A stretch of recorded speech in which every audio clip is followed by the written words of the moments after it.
So, hello everyone, welcome to this talk, Authentication on Demand, peeling back the Passkey layer. So, my name is Abhijit. We'll talk about that later.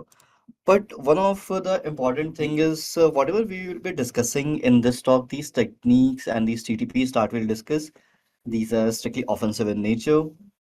If you do any misuse, if you try to, fish someone using whatever you learn here, it's on you. Neither me, neither Vulcon or talk organizers or anyone will be liable. It's your own thing. So do not come to us and say, ki, okay, I did this and I'm in trouble. We are not gonna be entertaining that. So with this, a bit about me. So I'm a security researcher and okay, all right. I think I showed the slides early, but that is fine. So, a bit about me. I'm a security researcher and tinkerer. I do research across multiple areas. Some of this is adversarial TTPs. I try to replicate them. I try to simulate them, create specific offensive tooling. And I also work with Linux systems, cloud infra, supply chain, Kubernetes, sort of like a DevOps, CI/CD, supply chain kind of stuff these days. Also, I'm a full-time human and a part-time home chef. So with this, let's begin.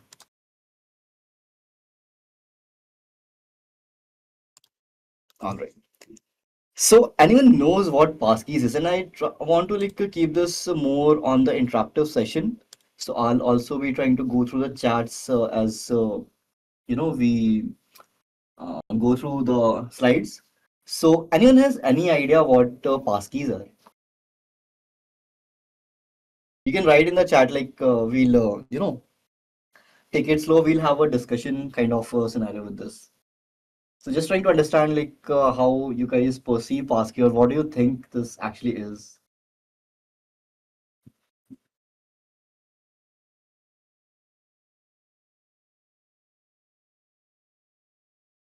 Digital creds, okay. Sort of, yes. Sort of, no, it's kind of a mix, but yeah, like kind of a similar principle works here.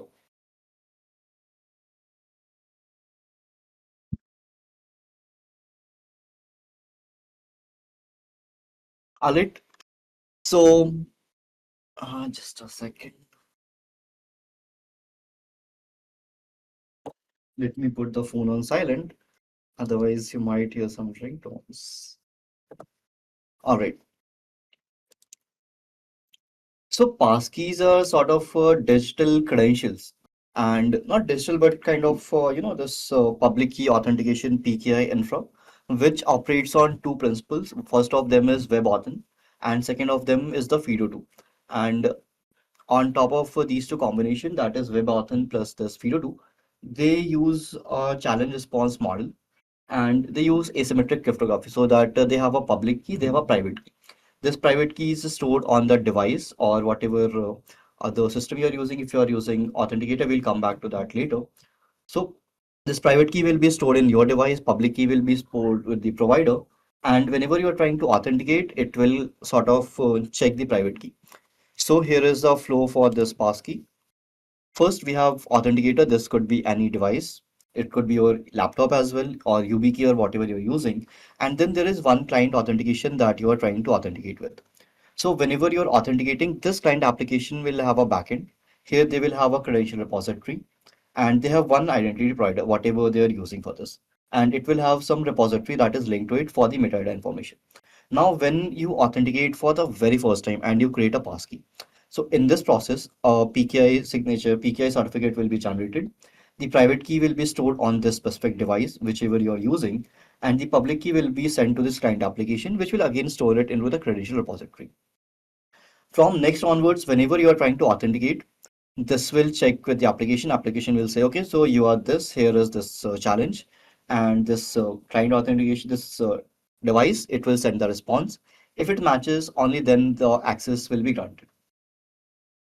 Now, one question comes from this, like why we make things complicated? Why not simply rely on the previous method? Like we have this username password combination, we have the MFAs, we have the OTPs, we get OTPs on the SMS, emails, and so and so. Well, the reason is rather simple. Because whenever we see any of the phishing operations, at least before the passkeys, it used to follow a very simple flow. First is like the user is visiting this phishing website. Now, in the phishing side, they will be entering their credentials. Attacker will capture the password, or if they're using some sort of proxy, they will also obtain the cookies because they will be relaying the information. And once the user has the authentication credentials, they will simply log into the original website. So here, let's say ki I'm trying to log into my bank, and this is one of the attackers created URL or web app. So here you can see the URL is this B4NK. I logged in, I gave my credentials. Now this credential is related to the attacker. Since attacker has the credentials, they will again proxy it back to the original site and they will be authenticated. So since we entered and we did this, we even entered MFA and something because we thought that this is a legitimate website, and there are like sort of proxies these days which will also capture all of your requests including MFAs, your legitimate credentials, and they will relate to the backend provider in such a way that they will think that yeah, this is you authenticating, not the hacker. So passkeys, they were created to solve this exact problem. That is, whenever we are entering these MFA, if it is, even if it is a phishing site, it is entered, it is authenticated. So how passkeys work is, we have our any website specific, and we have authenticated and we have created our passkey in the specific site. Now, whenever we are authenticating, and let's say ki this attacker is sent us a link that is B4NK, and we are authenticating and we have created a passkey. Now, since this is device bound and passkey is specifically bound to a specific domain, it will be rejected whenever this phishing website is there and we are trying to authenticate. The device itself won't send the passkey. So if it is a legitimate website whose URL it has, in that case only the passkey will be sent. Otherwise, it will be rejected. Simply. Now coming to one of the most important topic, that is the passkeys in the Microsoft ecosystem. So before we dive into this, I just want to have one confirmation. Is there anyone from Microsoft here?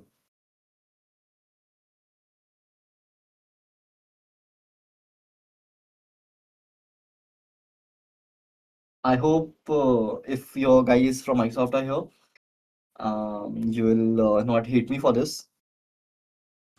So moving on.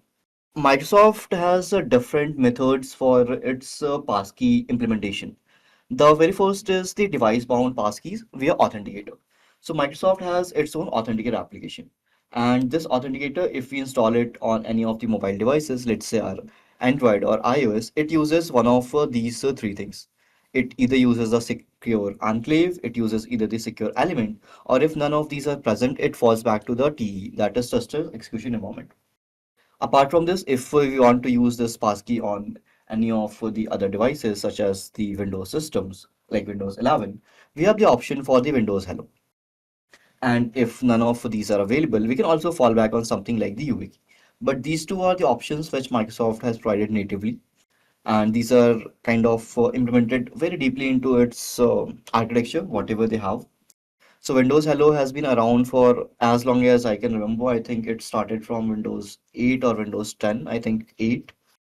But yeah, so from Windows 10, I've been seeing this Hello persistently. Like there are different options. We could use this picture passwords. We can use specific face or fingerprint if we have it, or PIN is always available there.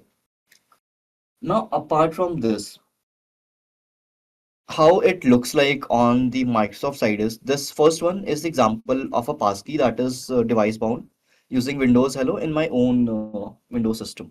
So here you can see that this passkey is configured like this. Here is the domain where it is moving. That is this login.microsoft.com. And you can see the email which is like kind of configured with this device bound passkey. Then if we are authenticating with something, let's say device bound, like Authenticator, you can see that there is one Authenticator passkey here. This is from the Microsoft Accounts portal. And you can see that I have a password, I have a Authenticator app for the TOTP, I also have a Microsoft Authenticator for the push notifications, but I also have a passkey. This passkey is available on this iOS device. You can see that this is marked as device bound. Now, before we continue from here, I just want to get some thoughts. Like we learn all about passkeys. Anyone can think of a ways we can defeat the passkeys, or anyone has familiarity with the how these web requests work. So anyone, any clue like what we can do to kind of break this passkey infra?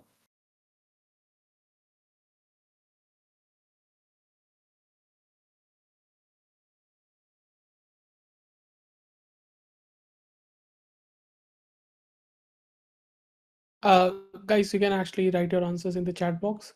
So, Abhijit, a lot of people don't have the uh, talking privileges, but Ah, they can actually type in the chat box. So, I'll convey their messages in case there will be. no Meanwhile, worries. I'm yeah, monitoring the chat actually. Like, see, I want this to be interactive because this is the first session, right?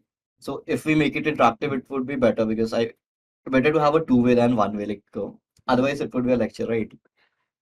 yep. So I hope that that is not an issue for the organizers, right? Like, if I'm waiting for like answers and all. Yeah, perfect, no issues. All right. So we have one answer that is race condition, maybe. Well, maybe. I haven't tested this, but could be. Although we have to see how this will happen during the triggers. But yeah, maybe if somehow we could access the device passkey. Yeah. So actually, that is the whole point of the passkeys. Because if it is a phishing website, okay. So since passkey is like stored in your device TPMs or your, like these security enclave or trusted execution environments, extracting from there, I think is very difficult until or unless you have access to the physical device.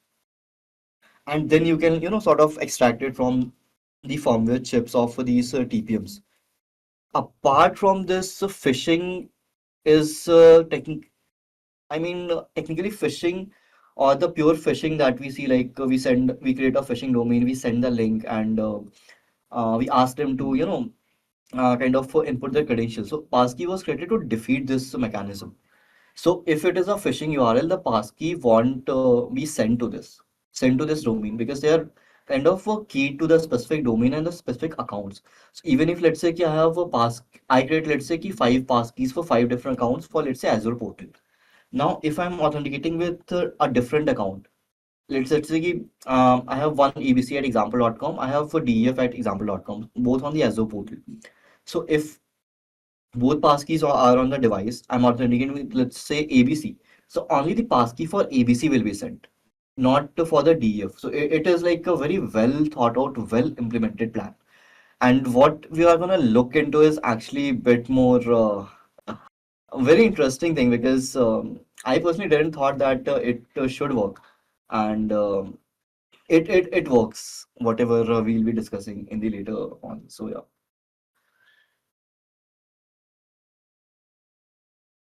All right. Um, no other answer, so we'll move right into it. So here are some of the limitations for the passkeys. So passkeys, in case of the Windows systems, they only work with the Windows 10 version 1903 or later. For using the browser, we only have access, like we only have support for these, that is the Chromium-based Edge, Chrome 76 or Firefox 66, which have been very old at this point. So any modern browser, even if it is like, sort of for 2, 3 years old, it should ideally work. Then if this is for Windows, if you are going for the Mac, so it should be more than this Catalina that is 11.1, or it should have Safari 14 later or any of the supported browsers. Then if we are using something like NFC or something, it won't work. And some of the other limitations for the macOS browsers, I am not very up to date on this, what this one means. So yeah. Then if you are using Chrome OS, passkeys are kind of not supported. And if you are using Linux, you cannot use it on the Firefox. So from here we can see several ways. So one of the ways is ki what if we try to simulate one of the OS which is not supported or one of the browsers which is not supported. So that is one of the things we can do. And then if we are using mobile devices, we can see that this passkey will require iOS 14.3 because Android requires user verification. And then for the Android, we can see if we are using Firefox, we cannot use this passkey here. Now, one of the more clever solutions is this. So Microsoft, whenever you are authenticating with any of their authentication portals, so they have sort of this URL that is login.microsoftonline.com, and they have one specific endpoint that is get credential. So inside that get credentials, whenever they are sending the body, inside the body they have one key that is FIDO supported. True. So from here, if we set this is FIDO true to false, And even in the response, we can see that the response comes back like this. So that is one of the things that we can do, and we can modify this parameter and just try to send the request, and it works. So with this, it's demo time. So I hope you guys are excited. I personally am. And I'm gonna do a live demo. And before the live demo, I just want to go through a couple of things here. So this is one of the repositories that I have here. This repository has the working exploit code for this. And before we like into the exploit code, let's see what we are gonna do here. So one of the very first requests is again sent to this endpoint, that is login.microsoftonline.com common get credential type. And they have specific fields that are key to the word Fido and some of the other keywords. So we will be using four different techniques here. First is inside this particular endpoint, we'll be doing a body rewrite. We'll be setting this is Fido supported to false. And there will be one other key, that is if access passkey supported, we'll also set that to false. So before it will be like this, and later on once we modify it will be like this. Then we'll be spoofing the user agent, because we already saw that Microsoft doesn't support certain specific browsers for this passkey implementation. So once we get to that point, once we extract those specific browsers, we can simulate that browser, or we can have any of the browser which is not part of their passkey supported ecosystem, and it will also work. Then the third is again we will have some specific parameters inside the JSON request. We'll be modifying those things from here. That is the Fido key, Windows Hello, access pass, phone notifications. It is by default, if you're using passkey, it is by default set to false. Both of these. That is phone app notification and phone app OTP. So we'll be setting both of these two to true and setting all of these three to false. Then since we are doing a phishing, we'll be using some CSS rewriting, and inside the specific user's side, we'll be rewriting some of the keys so that they will never see the option for the passkey. So from their side, whenever they are authenticating, even if they have the passkey, because we have done all of these rewrites, they won't be seeing this. And from there, we are just using cookie and credential capture, and we'll come back to the architecture. So how we are gonna deploy this is we'll be using Cloudflare workers. So I hope you guys are familiar with the Cloudflare workers. So it is sort of you know like serverless platform, like your Azure Lambda function, this Lambda functions or Azure functions. So it's a serverless feature. We can create our own applications here, host them over the specific internet, and then send them to anyone. And it's these workers, they have been in this case, from a data standpoint, we would fetch the user to make this request, right? Yes. So what we will see how this will work. Okay. So this Cloudflare workers, they have been abused a lot in the past, like literally a lot. And there have been talks on the workers, how they work, how phishing kids use it. And I think we have some of the people here actually who have done this kind of research. I think he's still here. Yeah, this guy is still here, Anshul. So again, a lot of these workers have been abused, and we are gonna again take the same playbook of the threat actors. So here, this is the Cloudflare workers. I have registered with a free account. You do not need to have anything. You just need to go to this workers and pages. It will be available inside the compute. And in the compute, you can just go on this create application. You can just click on any of these. Let's say we start with the hello world. We just click on this deploy. We can edit the code later on.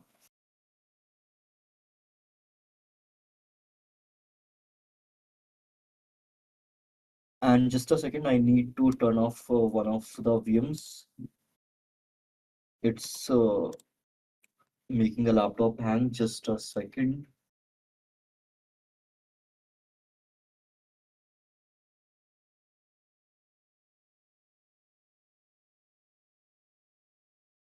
All right.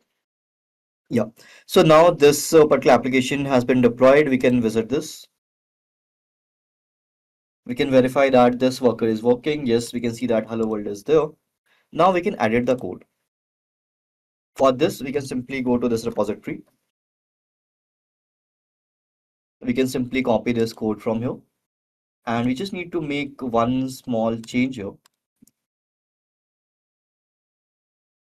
So in this code, we have the same techniques that we have implemented. You can also see that documentation is also there if you're trying to weaponize this. This is already a weaponized POC. So you just need to have a specific uh, location where you want to deploy this, be it your Cloudflare workers or if you have some other implementation, you can do that. Now for receiving the credentials, you need to have some sort of webhook.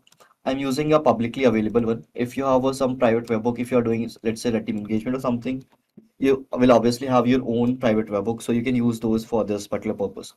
Now, in this specific code, there's a line for that is the webhook variable, and we just need to change the value to our webhook where we'll be receiving the credentials.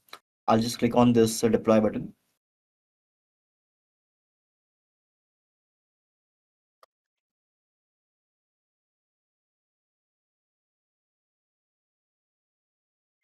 and it is deployed. Now, what I'm gonna do is I'll just start a new window.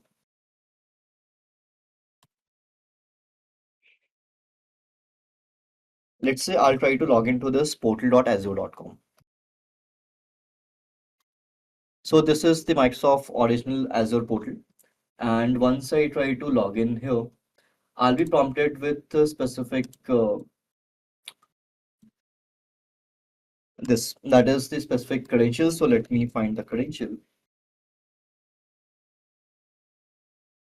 So I'm gonna use one of the legitimate email addresses. You can see that this passkey option is here. That is use your face, fingerprint, or security key. I'll just input my password here. And from here you can see that it already popped up and it is asking me for the passkey. So now if I have a passkey, I'll just insert this in my specific USB port and it will authenticate. So from here you can see that this is also asking the passkey for this specific URL, that is this login.microsoft.com. And you can see that who is requesting this, that is Firefox Mozilla. So only the passkey that is keyed for this specific URL will be set. And this is the beauty of the passkeys. Because we cannot spoof. We cannot obtain passkey for any other from any other domains. Because they will only be sent for the domain that we have configured. So for this, what I'm gonna do is I'll just copy this specific URL from here. And let me do one thing. Let's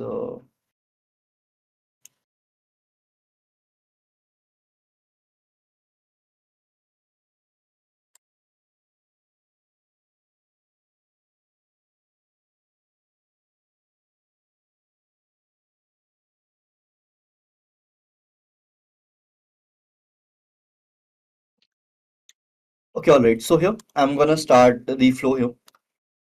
So as soon as a request is hit, you can see that we can we'll start receiving the requests from the specific reverse proxy that we have deployed. And from here, you can see that one technique is already applied, that is the CSS injection. So the users, the elements that we saw previously for the passkey, they won't be displayed here. Now for this, I'll be using the same email address. We can see that we receive one more specific request. Here you can see that this get credential type body right happened and is video supported was set to false. Now I'll enter the password. And once I do this, you can see that this is the email, this is the password. Then you can see that CSS injection was again applied. So previously, if you remember, we had the passkey option here that sign in with your face or sign in with your fingerprint security key and even the this insert your passkey option popped up. Right now, none of those options are here. We also have all of the cookies from this specific session. And now what I need to do is I just need to insert this specific key. So that is what I'm gonna do here.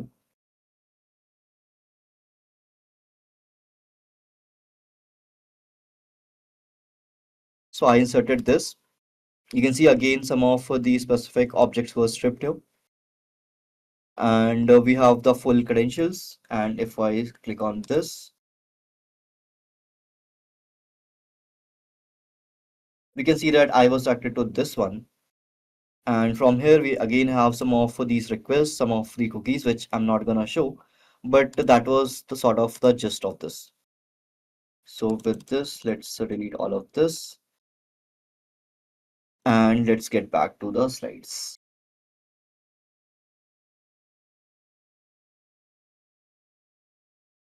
Now, some of the takeaways from this, whenever you are enforcing the passkeys, you have to enforce strict passkeys and you have to disable all of the legacy MFAs.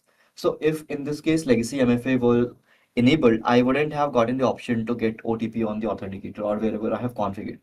And then whenever you're doing the perimeter security, you have to block unusual domains. Now here is one obsec part for the red teamers who are interested in this kind of solution. If not if but whenever you are creating these sort of phishing domains, and whenever you're using something like, let's say, Evil Jinx or something, and if you're using something like CDN1 or this O365 or MS365 or M365, whatever, there are a lot of these Intel providers like Intel, this Internet Intelligence platforms, ESM, and external attack surface management platform, which scan the internet for these sort of DNS entries. And if they find it is flagged and shared with all of their partner or their clients. So just be aware if you're doing that sort of thing because that will burn the engagement real quick. And with this, like a very big thanks to Carlos Gomez from the IOActive. And whatever I have presented here, most of the content was inspired from his talk or his research on the Windows Hello for Business. He figured out how you can manipulate these parameters. And then I went ahead and I modified some of the other keys, and this became the talk. So from here, this is the links for my LinkedIn and the GitHub. So in the GitHub, I'll be publishing the slides sometime later tonight or maybe early tomorrow, so you can get it from here. And now, like we have open to questions. So if you have any questions, feel free to ask, and please ask questions.